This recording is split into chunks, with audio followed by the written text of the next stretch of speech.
प्यारे बच्चों, current solutions 2.8 में आपका स्वागत है। मैं हूं संदीप श्रीवास्तव और आज यूपी बोर्ड हाई स्कूल के अनसॉल्व्ड पेपर की चर्चा करेंगे। अब बच्चों, बोर्ड परीक्षा बहुत नज़दीक आ गई है।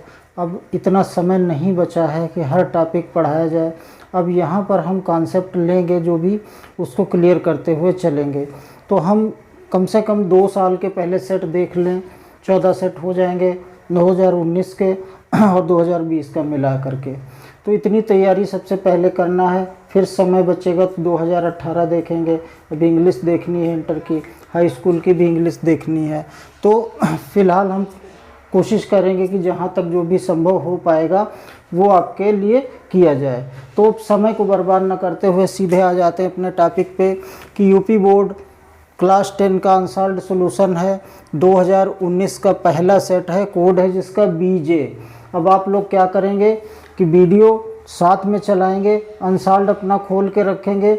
हम एक एक कैलकुलेशन कराएंगे जो न्यूमेरिकल होंगे, एक एक आपकी डेफिनेशन लिखेंगे और आप करते जाएंगे, क्योंकि जिससे कि इसमें से जो भी प्रश्न अगर आ जाए तो आपका छूटना नहीं चाहिए। तभी हमारी भी मेहनत सफल है और आपकी भी सफल है। तो इसके लिए 3 सेक्शन में बांटा गया है आपका पेपर। पहला है फिजिक्स का सेक्शन, खंड का है भौतिक विज्ञान, खंड खा में केमिस्ट्री है, रसायन विज्ञान, और खंड गा में है वो जीव विज्ञान, बायोलॉजी। तो इसमें पहला जो प्रश्न होता है सब में ऑप्शनल होंगे, बहुविकल्पी टाइप के 4 प्रश्न होंगे और जिनके लिए अंक निर्धारित होगा एक एक अंक करके। अर्थात पहला प्रश्न जो होगा वो 4 अंक का होगा। तो पहला देखिए, सबसे पहले जो पहले प्रश्न का खंड है 200 वोल्ट और 100 वाट।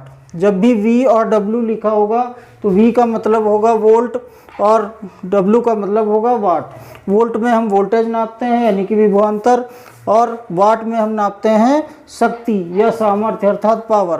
तो 200 वोल्ट दिया गया है, यहाँ पर हम लिख लें V1। पहला वोल्टेज जो इसका हल है, सॉल्यूशन देख लेते हैं कि पहला जो V1 दिया गया है वो दिया गया है 200 वोल्ट, ठीक है। और इसकी सामर्थ्य P1 दी गई है 100 वाट। तो ये पहला वोल्टेज दे दिया गया है, विभवांतर 200 वोल्ट है, और पहला सामर्थ्य दे दी गई है 100 वाट है। दूसरा भी वोल्टेज दे रखे हैं जिस पे चलाया जाए, एक्चुअल वोल्टेज जो है वो 100 वोल्ट का है। तो यहाँ पे इसकी सामर्थ्य निकालनी है, पावर निकालनी है, यानी P2 निकालनी है। तो इसके लिए हमें सबसे पहले जानकारी होनी चाहिए कि प्रतिरोध कितना है। तो एक सूत्र होता है P बराबर V²/R। नोट करिएगा इस सूत्र को, और उसके बाद में सूत्र अलग अलग नोट करते रहेंगे और उसके बाद कैलकुलेशन करते रहेंगे, फिर देखेंगे। तो R बराबर क्या हो जाएगा, देखिए पक्षांतर करिए, ये यहाँ आ जाएगा, ये यहाँ आ जाएगा। इसको P1 कर लें, इसको V1 कर लें। तो R = V1/P1 मान डालिए। V1 कितना है, 200 है, इसका स्क्वायर हो गया, अपान P1 कितना है, 100 है। हल करिए, 2 बार लिखेंगे, 200 × 200 बटे 100, 2 0 कट गए, तो ये आ गया 400 ओम। इसको ओम पढ़ा जाता है, जो प्रतिरोध होता है इसका मात्रक होता है ओम। अब देखेंगे P2 बराबर हो जाएगा V2²/R। देखिए चूँकि एक ही है बल्ब तो उसका जो ये होगा R वो एक ही सेम रहेगा। तो P2 बराबर V2 कितना है, 100 है, 100 का स्क्वायर अपान 400, 400। तो 2 बार लिख लें इसको, 100 × 100 बटे 400, 2 0 ये कट गए, 25 चक्कू 100 बराबर 25 वाट। देखिए पहला 1 नंबर का क्वेश्चन था, बड़ी मेहनत करनी पड़ी। तो ये दूसरा ऑप्शन इसका सही होगा, 25 वाट। ये इसका आंसर आ जाएगा। थोड़ा सा बड़ा सवाल हो गया, 1 नंबर में दे दिया गया है, तो इसका आप लोग स्क्रीनशॉट लीजिए। उसके बाद अगले क्वेश्चन की ओर बढ़ते हैं। खा खंड है पहले प्रश्न का कि अनंत एवं उत्तल दर्पण के ध्रुव। देखिए सबसे पहले जान लें कि दर्पण है कौन सा है, उत्तल है या अवतल है, तो उत्तल है। जिसके अनंत और ध्रुव के बीच रखी वस्तु का प्रतिबिंब कहाँ और किस प्रकृति का होगा। तो हमेशा जान लीजिए कि जब भी अनंत को अगर छोड़ दें, अनंत और दर्पण के बीच जब भी वस्तु रखी जाएगी किसी उत्तल दर्पण के लिए, तो हमेशा प्रतिबिंब आभासी बनेगा, P और F के बीच में बनेगा और सीधा बनेगा। दूसरा कोई चांस इसमें हो ही नहीं सकता है। तो इसका पहला ऑप्शन सही होगा कि प्रतिबिंब जो है वो दर्पण के पीछे P और F के बीच, यानी दर्पण के ध्रुव P और फोकस F के बीच बनेगा, आभासी और सीधा बनेगा। देख लेते हैं इसको।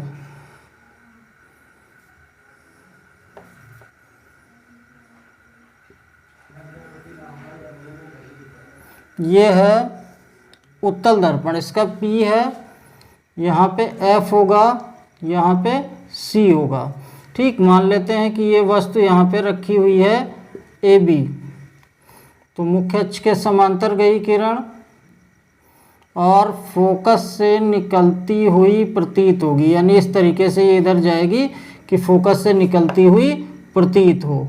दूसरी किरण जो वक्रता केंद्र C से आती हुई प्रतीत होगी उसी मार्ग पे वापस लौट जाएगी, तो यहाँ पे ये मिलेगी, तो A डैश B डैश प्रतिबिंब कहाँ पे बनेगा, P और F के बीच बनेगा, छोटा बनेगा, सीधा बनेगा और आभासी बनेगा। तो ये हो गया खंड खा। अब खंड गा है।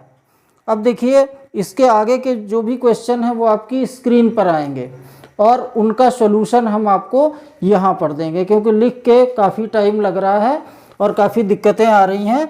तो खंड गा हम देख लेते हैं। पहले प्रश्न मैं पढ़ूंगा, प्रश्न आपकी स्क्रीन पर आपको मिलेंगे।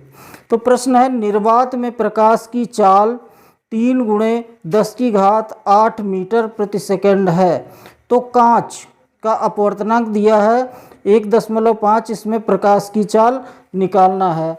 तो निर्वात में प्रकाश की चाल देखिए दिया गया है, निर्वात में प्रकाश की चाल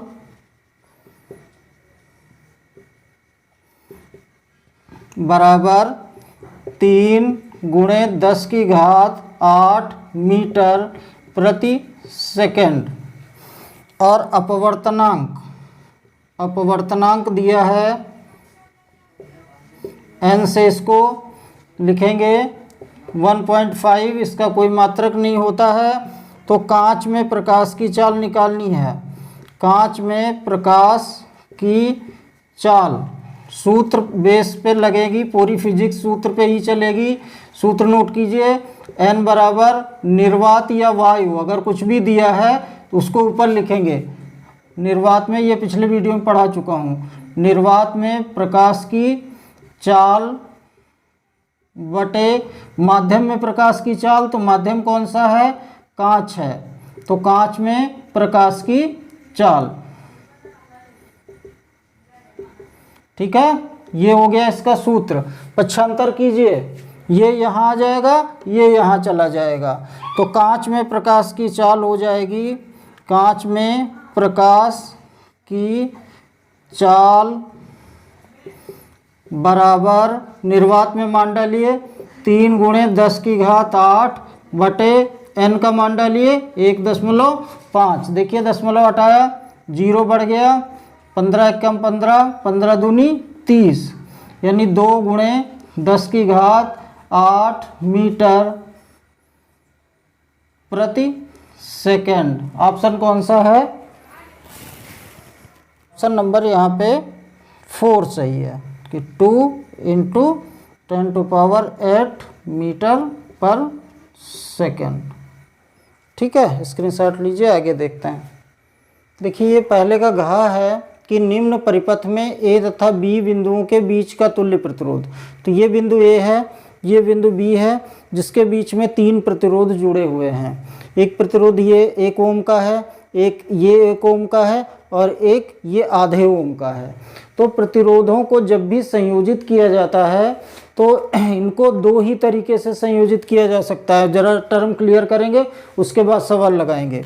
देखिए अगर हम यहाँ पे ले जाके इस तरीके से संयोजित करें तो ये क्या होगा, मान लो ये R1 है, ये R2 है, ये R3 है, तो ये एक सीरीज बनती है, यानी पहले प्रतिरोध के दूसरे सिरे को दूसरे प्रतिरोध के पहले सिरे से, दूसरे प्रतिरोध के दूसरे सिरे को तीसरे प्रतिरोध के पहले सिरे से, ये सीरीज बनती है। ये क्रम कहलाता है श्रेणी क्रम।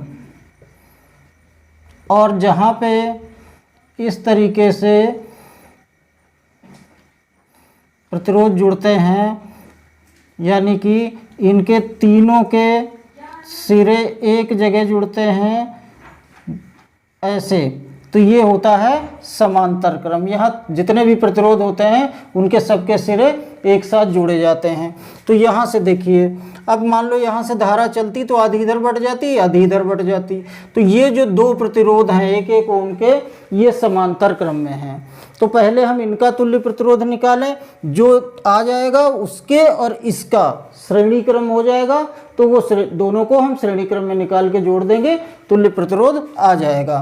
तो सबसे पहले हम क्या करें, 1 ओम तथा 1 ओम के प्रतिरोधों का तुल्य प्रतिरोध।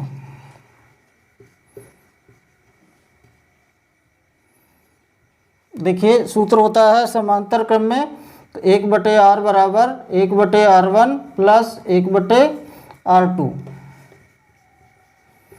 मान डाल दीजिए। तो 1/R बराबर हो गया 1/1 ओम है R1, R2 भी 1 ओम है। इसको हमने R1 मान लिया, इसको R2 मान लिया और इसको R3 मान लिया, है ना। तो जोड़ दीजिए, तो 1-1 2 ओम हो गया है। अब ये और ये श्रेणी क्रम में है। अब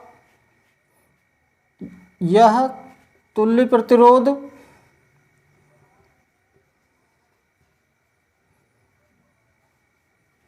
तथा 0.5 ओम का प्रतिरोध श्रेणी क्रम में है, श्रेणी क्रम में है। अतः A तथा B के बीच तुल्य प्रतिरोध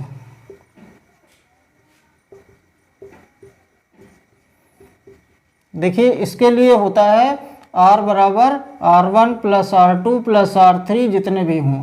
तो ये R1 हमने निकाला 2, तो क्या हो जाएगा, R बराबर हो जाएगा 2 ओम हमने ये निकाला था, आधा ओम ये है, कुल मिला के हो गया 2.5 ओम। ये आ गया आंसर। देखते हैं कौन सा सही है, जो है पहला सही है 2.5 ओम का। तो पहला ऑप्शन सही है 2.5 ओम, ये आंसर हो गया। तो इस तरीके से ये पहला प्रश्न जो था 1-1 नंबर का, देखिए इसमें 2 न्यूमेरिकल्स आ गए आपके, 2 न्यूमेरिकल्स आ गए। 2 क्यों आ गए, 3 न्यूमेरिकल आ गए 4 में से। लोग न्यूमेरिकल्स को छोड़ते हुए चलते हैं, थ्योरी पे ज़्यादा कंसंट्रेट करते हैं। 4 थे पहले प्रश्न के खंड, जिसमें 1 थ्योरेटिकल था और 3 न्यूमेरिकल आ गए, इसलिए न्यूमेरिकल पर विशेष फोकस कीजिए और हल करिएगा। जहाँ पर भी दिक्कत हो कमेंट बॉक्स में हमसे पूछिएगा। मैं हर क्वेश्चन का कॉन्सेप्ट क्लियर करते हुए चल रहा हूँ, मैं कोई जल्दबाजी नहीं कर रहा हूँ, ठीक है। स्क्रीनशॉट लीजिए इसका और दूसरे क्वेश्चन पे आते हैं। अब दूसरा क्वेश्चन है, यहाँ से 2-2 नंबर के क्वेश्चन शुरू होते हैं। तो दूसरा क्वेश्चन है, दूरदृष्टि दोष को परिभाषित कीजिए। इसको दूर करने के लिए आप किस प्रकार के लेंस का प्रयोग करेंगे। तो सबसे पहले तो दूरदृष्टि दोष जान लीजिए होता क्या है।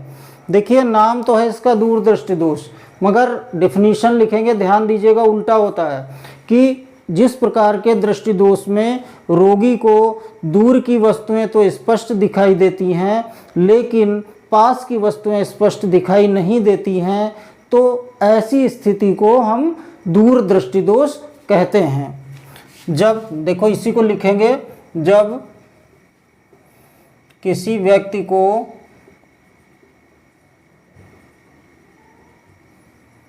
दूर की वस्तुएं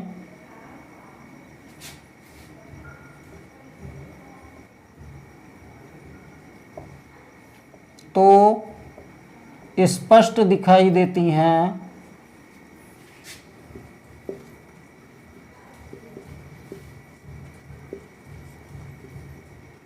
परंतु निकट की वस्तुएं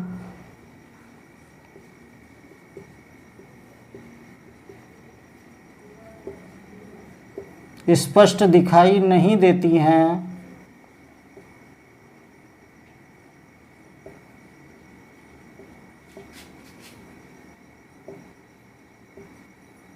तो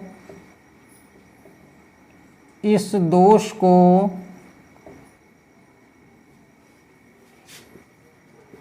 दूरदृष्टि दोष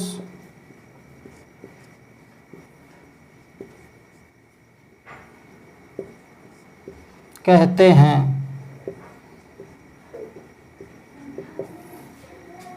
ठीक है, अब इसका भी कॉन्सेप्ट क्लियर करूंगा मैं। देखिए, एक हमारी आँख के पास निकट बिंदु होता है और एक दूर में दूर बिंदु होता है। तो जो स्वस्थ नेत्र होता है उसके लिए निकट बिंदु जो होता है वो 25 सेंटीमीटर पे होता है और दूर बिंदु अनंत पे होता है। इसके बीच की दूरी अर्थात हमारी आँख से 25 सेंटीमीटर आगे से लेके अनंत तक की जो दूरी होती है उसको हम दृष्टि विस्तार कहते हैं। तो यदि हमारा नेत्र स्वस्थ है तो हमें पूरे दृष्टि विस्तार की वस्तुएं स्पष्ट दिखाई देंगी। लेकिन जब यही निकट बिंदु या दूर बिंदु कहीं गड़बड़ करने लगता है, निकट बिंदु दूर चला जाता है या दूर बिंदु पास आ जाता है, तब हमें वस्तुएं स्पष्ट दिखाई नहीं देती हैं। ऐसी स्थिति में कहा जाता है कि नेत्र में दोष हो गया है। तो दोष कई तरह के हैं। तो यहाँ पे दूरदृष्टि दोष पूछा जा रहा है। दूरदृष्टि दोष वो होता है जहाँ पास की वस्तुएं नहीं दिखती हैं। जैसे हम किताब पढ़ रहे हों तो हम ना पढ़ पाएँ बिना चश्मे के, तो हमारी आँख में दूरदृष्टि दोष है। अब इसका कारण क्या है कि नेत्र गोलक की त्रिज्या या तो कम हो जाए या लेंस की फोकस दूरी बढ़ जाए।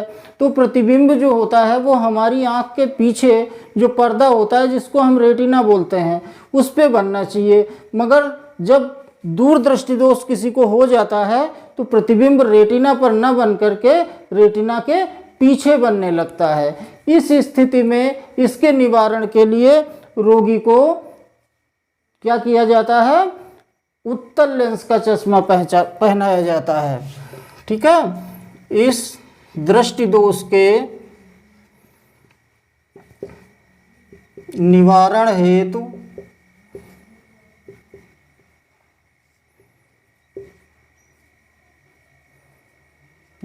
हेतु रोगी को उचित फोकस दूरी का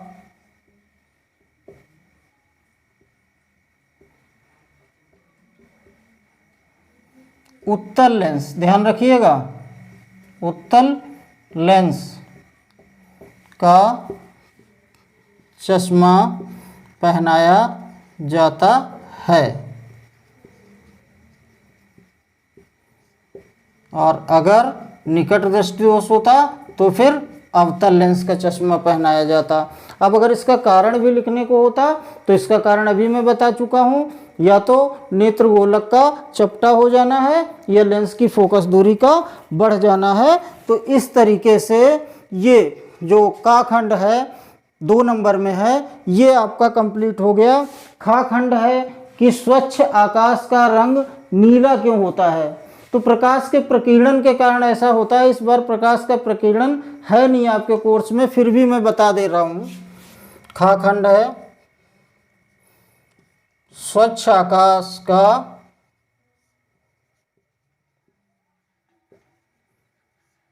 रंग नीला क्यों होता है? क्यों होता है? क्वेश्चन लिख दिया मैंने यहाँ पे। देखिए, प्रकाश के प्रकीर्णन का मतलब प्रकाश का बिखराव। तो जो श्वेत प्रकाश चलता है सूरज से, आपको पता है कि वो 7 रंगों में बिखरता है और उन 7 रंगों का एक क्रम होता है। देखिएगा, 1 2 3 4 5 6 7। ठीक, अब अगर हम देखें तो VIBGYOR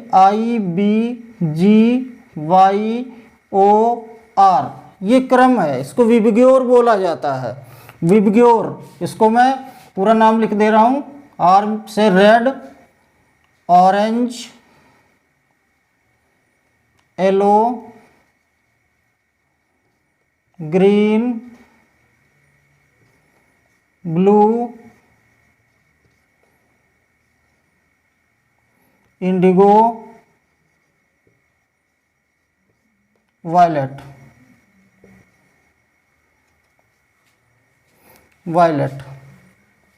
तो ये होते हैं 7 रंग। अब देखिए तरंग दैर्घ्य जो होती है, तरंग, इनमें से ये ऊपर की सबसे ज़्यादा है। जितना जितना नीचे बढ़ते जाओगे तरंग दैर्घ्य इनकी कम हो जाएगी, और जिसकी तरंग दैर्घ्य कम हो जाती है उसका बिखराव ज़्यादा हो जाता है। तो ये ऊपर के जो रंग हैं ये तो बिखरते नहीं हैं, मगर ये जो नीचे के रंग हैं, देखिए ब्लू, इंडिगो और वायलेट, यानी नीला, जामुनी और पीला, बैंगनी, नीला, जामुनी और बैंगनी, ये रंग ज़्यादा बिखरते हैं नीचे के जो हैं। तो ये जब इनका प्रकीर्णन ज़्यादा होता है और ये ज़्यादा बिखरते हैं तो यही रंग हमें दिखाई देते हैं जब भी हम ऊपर देखते हैं। तो अगर हम चंद्रमा से देखें तो हमें आकाश का रंग ऐसा नहीं दिखाई देता। क्यों? क्योंकि वहाँ पे प्रकीर्णन की कोई स्थिति ही नहीं है, ना तो धूल मिट्टी के कण है, ना गैसें हैं, ना कुछ भी है, तो काला दिखाई देता है। मगर यहाँ पर क्या होता है, जब प्रकाश ऊपर से आता है तो विभिन्न गैसों के कणों से या धूल मिट्टी के कणों से वो प्रकीर्णित हो जाता है। प्रकीर्णित होने से ये नीचे का जो है वायलेट, इंडिगो और ब्लू, ये कलर बिखर जाता है, और इनमें से जब एक में मिलता है ये कलर तो हमें नीला कलर दिखाई देता है। इसी कारण ऊपर देखने पर स्वच्छ आकाश का रंग नीला दिखाई देता है, और कहीं पे अगर भरा हुआ पानी है साफ तो वो भी हमें नीला दिखाई देता है। तो ये हो गया कॉन्सेप्ट इससे रिलेटेड। अब मैं इसको लिखूंगा कि क्यों ऐसा होता है, और उसके बाद आगे देखेंगे।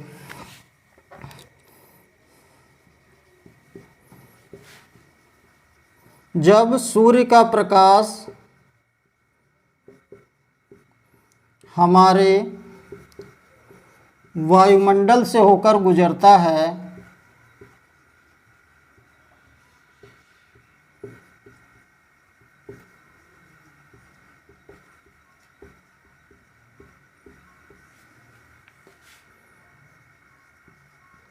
तो वायुमंडल में स्थित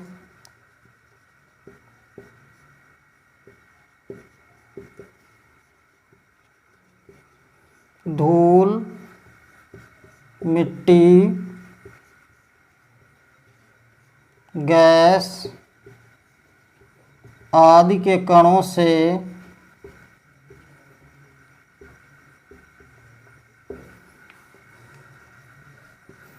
टकराकर प्रकीर्णित हो जाता है।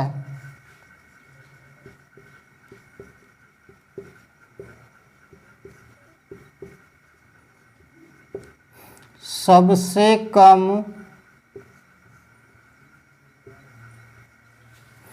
तरंग दैर्घ्य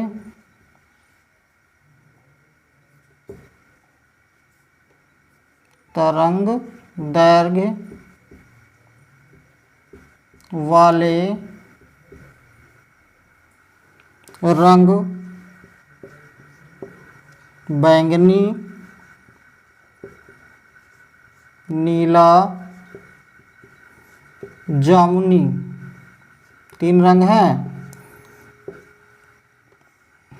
अत्यधिक बिखर जाते हैं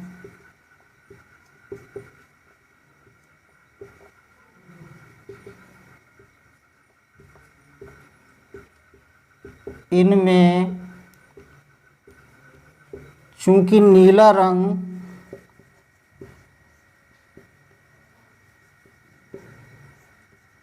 अधिक प्रभावी होता है,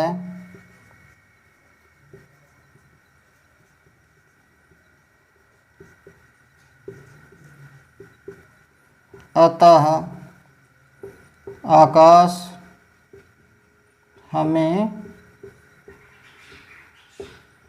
नीला दिखाई देता है।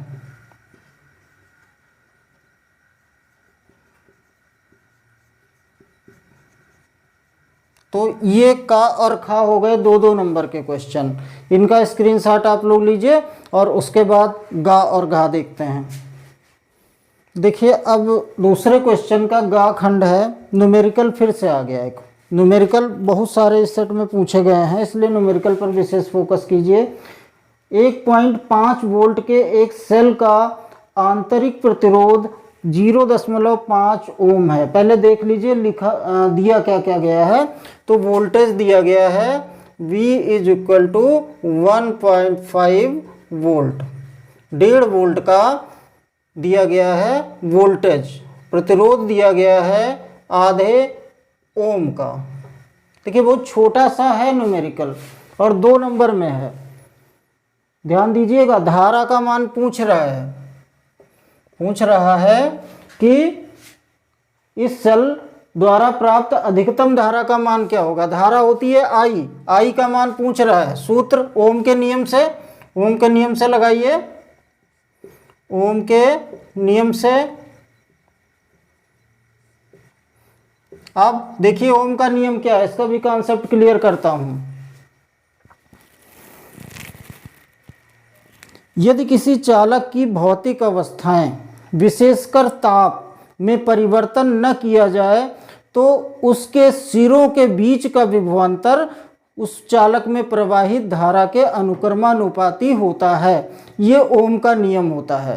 यदि किसी चालक की भौतिक अवस्थाएं विशेषकर ताप में परिवर्तन न किया जाए तो उस चालक के सिरों के बीच का विभवांतर उस चालक में प्रवाहित धारा के अनुक्रमानुपाती होता है। ये ओम का नियम है, बहुत इंपॉर्टेंट है, बार बार पूछा जाता है। और सूत्र इसका होता है V बराबर IR, जहाँ पे V वोल्टेज है विभवांतर, I धारा है और R है प्रतिरोध।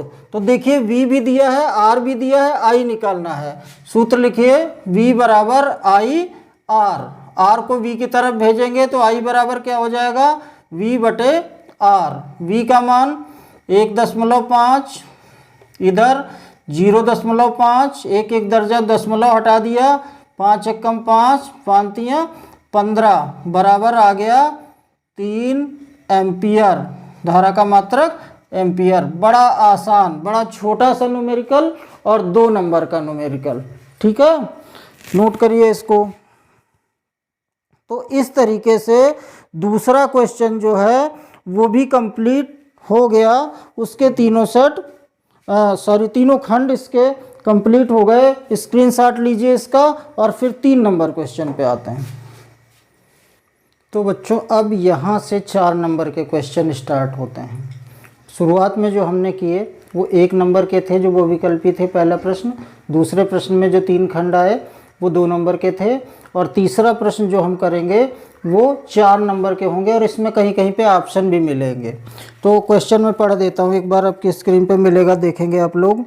क्वेश्चन है कि अपनी कार या बाइक के पीछे आने वाले वाहनों को देखने के लिए आप किस प्रकार का दर्पण प्रयोग करेंगे, कारण सहित बताइए और बनने वाला प्रतिबिंब वास्तविक होगा या आभासी होगा। तो इसका भी कॉन्सेप्ट देता हूँ आपको कि उत्तल दर्पण का प्रयोग करेंगे। उत्तल दर्पण क्या होता है कि दूर की किरणों को एक जगह केंद्रित करता है। अवतल दर्पण क्या करता है, पास की किरणों को दूर भगाता है। जैसे टॉर्च है, टॉर्च के अंदर बल्ब लगा होता है तो वो रिफ्लेक्टर होता है, उसके अंदर लगा होता है, कटोरी लगी होती है, वो रिफ्लेक्टर बोलते हैं। तो वो किरणों को दूर भगा देता है, तो वो अवतल। यहाँ पे क्या होगा, उत्तल होगा, जिससे कि बहुत बड़े क्षेत्रफल की चीज़ों को हम अपने दर्पण में देख सकें। इसलिए कार या बाइक में पीछे आने वाले वाहनों को देखने के लिए हम कौन सा करेंगे यूज बच्चों,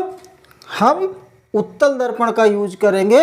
और ये हम आपको पहले वाले वीडियो में, जिस सबसे जो पहला फिजिक्स का वीडियो डाला था, उस पर हम आपको बता चुके हैं दर्पण वाले पार्ट में कि उत्तल दर्पण के द्वारा हमेशा प्रतिबिंब आभासी ही बनता है। तो देखिए बहुत छोटा सा आंसर है और 4 नंबर का है, मिस नहीं होने चाहिए, ध्यान दे लीजिए।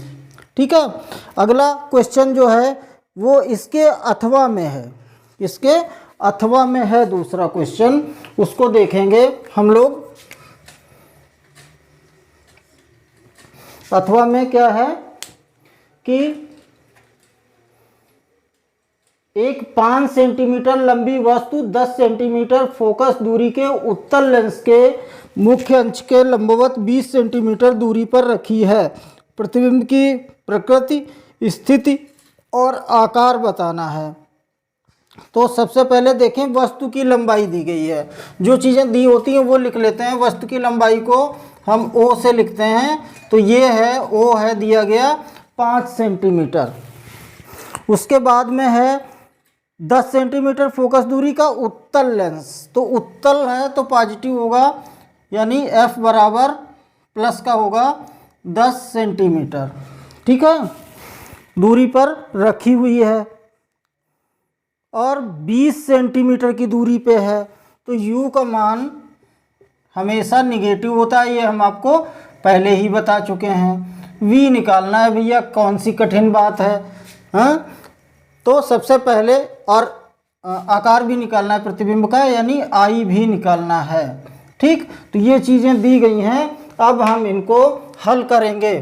तो देखिए लेंस है, ध्यान रखिएगा, लेंस के लिए सूत्र होता है 1/F बराबर 1/V माइनस 1/U। लेंस के लिए अगर दर्पण होता तो प्लस होता। मान डाल लेते हैं, 1/10 बराबर 1/V हमें फाइंड आउट करना है, माइनस 1/-20। ये ब्रैकेट हम खोल लें, 1/10 बराबर 1/V माइनस माइनस प्लस 1/20। इसको इधर लाइए, तो 1/V बराबर हो जाएगा 1/10 और ये प्लस का है V के साथ, दूसरी तरफ जाएगा माइनस का हो जाएगा। देखिए 1/V बराबर 20 हो गया एलसीएम, 10 दूना 20 माइनस 20 से कम 20, तो ये आ गया 1/20। तो V का मान हो गया 20 सेंटीमीटर, ठीक है। अब हम दूसरा एक सूत्र देखें, I/O बराबर V/U। O का मान 5 लंबवत रखी है, यानी सीधे लंबवत होती है वस्तु, और ये आया है 20 और बटे U का मान कितना था, ये भी 20 था। हल करिए, 20 कट गया, ये इधर गया, तो I बराबर आ गया 5 सेंटीमीटर, ठीक है। अब देखिए यहाँ पे अगर हम इसको माइनस में डालते तो ये माइनस में आता, तो प्रकृति क्या होगी कि ये प्रतिबिंब जो बनेगा ये माइनस में बन रहा है, यानी कि कैसा होना चाहिए था, उल्टा व वास्तविक। लेंस के पीछे, इसमें नहीं डालने की ज़रूरत है, इसमें नहीं, इस वाले सूत्र में डालिए। तो लेंस के पीछे बनेगा, पीछे देखिए यहाँ V का मान पॉजिटिव आया था तो लेंस के पीछे होगा, और जब भी पीछे बनता है तो उल्टा होगा। ये जो माइनस आ रही थी, इमेज डाल के भी देख लेते हैं, अगर माइनस आ रही तो इसका मतलब ये उल्टा है नीचे की ओर, पीछे उल्टा, तथा उल्टा जब भी बनेगा तो कैसा होगा, वास्तविक होगा, बनेगा। देखिए ये आंसर आ गया। तो ये न्यूमेरिकल भी बड़ा ही आसान था, इसको आप हल कर सकते हैं। इन दोनों में से एक आपको करना होगा, जो भी आपको उचित लगे वो करिएगा। स्क्रीनशॉट लीजिए इसका, आगे देखें फिर। अब देखिए यहाँ पे जो क्वेश्चन खा है खंड इसका, ओम का नियम क्या है, वैद्युत परिपथ की सहायता से इसका सत्यापन कैसे करते हैं। तो ओम का नियम तो है इस बार कोर्स में, मगर इसका सत्यापन कोर्स में नहीं है। तो जो चीज़ नहीं है उसके पीछे में भागने की भी ज़रूरत नहीं है। तो ओम का नियम अभी मैं 2 बार बता चुका हूँ आपको। अब इस ओम के नियम को मैं एक बार लिख भी देता हूँ और उसको सूत्र भी कायदे से आपको डेरिवेट करके दिखा देता हूँ। तो देखिए, यदि किसी चालक की भौतिक अवस्था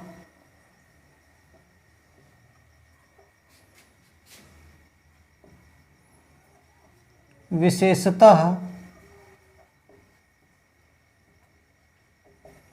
ताप में परिवर्तन न किया जाए, जैसे ताप, दाब और सांद्रण होती भौतिक अवस्था न किया जाए तो चालक के सिरों के मध्य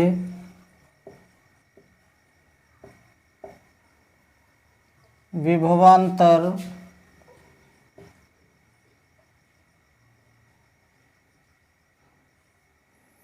उसमें प्रवाहित धारा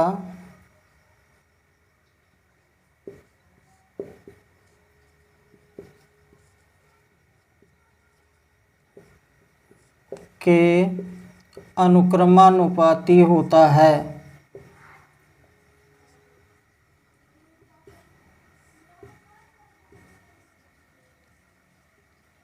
देखिए, मान लेते हैं ये कोई चालक है ए बी,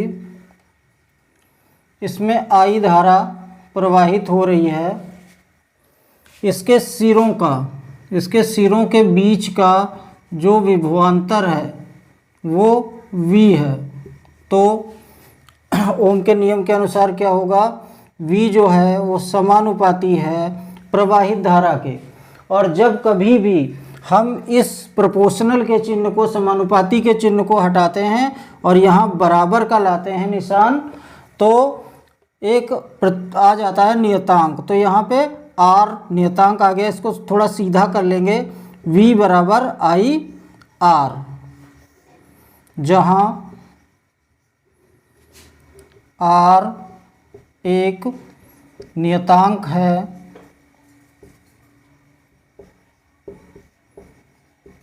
जिसे चालक का प्रतिरोध कहते हैं, इसका मात्रक ओम होता है। ठीक, तो ये ओम का नियम हमने अभी बताया था कि बड़ा ही इम्पोर्टेंट है। आप लोग देखिएगा, मैंने लिख दिया है, इसको नोट कर लीजिएगा। और इसमें भी एक अथवा करके प्रश्न आ रहा है कि लेंस की क्षमता से आप क्या समझते हैं। यदि किसी लेंस की क्षमता 2 डायोप्टर हो तो उसकी फोकस दूरी और प्रकृति क्या होगी। तो इसको ज़रा स्क्रीनशॉट लीजिए, उसके बाद मैं बता रहा हूँ। देखिए, लेंस की क्षमता जो है वो इस बार कोर्स से हट गई है, मगर इसके सूत्र और न्यूमेरिकल हैं। तो चूंकि 2 लाइन की परिभाषा है तो इसलिए बता देना जरूरी है। मैं एक बार पहले लिखता हूँ, उसके बाद क्लियर करता हूँ। किसी लेंस द्वारा बने प्रतिबिंब की लंबाई तथा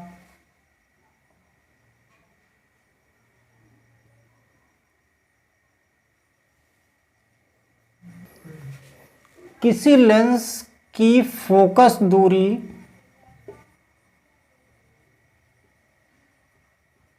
के व्युत्क्रम को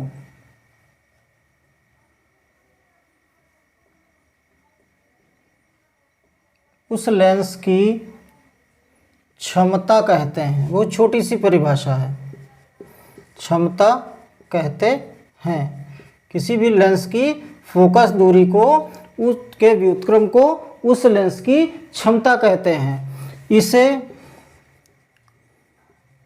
P से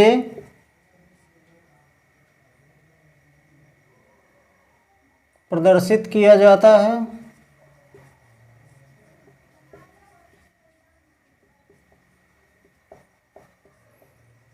तथा इसका मात्रक